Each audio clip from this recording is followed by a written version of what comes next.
Октябрь окуялары боюнча ишти каралып жатканда өткөндө өзүнчө тартибин бекиткен, бирок биз ага макул болгон эмеспиз. Ал сот тарабынан бекиткен.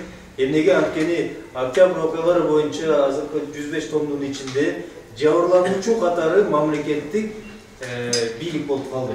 Мына управдылайым президенти отурат, берде фонддун өкүлү отурат. Бул адамдар кантип жабырлануучу болот? Урматтуу окуучу, мен өзüm жеке сизге ишке тиркеп коюңузду өтүнөм. Бул экен бергим келет, көргөзүм келет. Мына жабырлануучулар. Управдылайым президенти көргөзүм келет. Фондс. Туруп койсоңуз окуңуздар, сизге да көрүнсүн.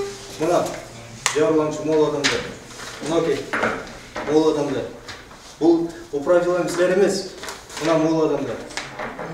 Мол адамдар. Колу буту айрылып калган, көздөрү коюлуп калган.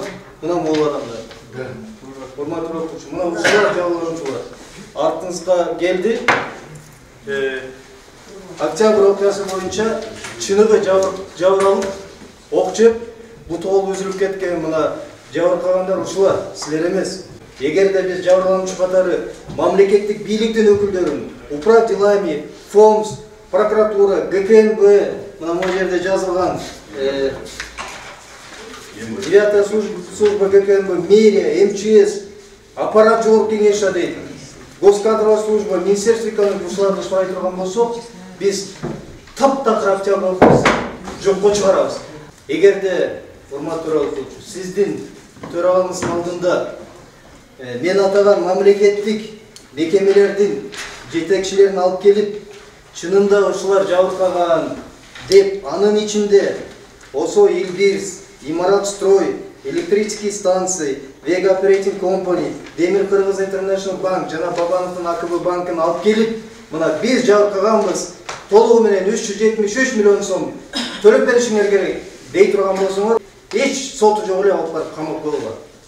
Анткени мен мындай сотту көргүм келбейт. Мен мындай сот менен күнөөлүү деп табылгым келбейт. Анткени чыныгы күнөөлүү маңдайда отурат. Ал эми жабыркагандар мына могуреки адамдар. Бул адамдар бүгүн же бетапканага бара албайт, же көзүн дарылай албайт, же колун бутун дарылай албайт, мына азыркыга чейин аксап отурушат. Мен ошон үчүн сизден дагы бир жолу өтүнөм. Буюрса мына бүгүн жалпы арызын бердик. Бүгүндөн баштап толугу менен ар бир жабыркаган адам бирден арыз менен кайрылат. Эгер ушул арыздар каралбай калса, анда билбейм.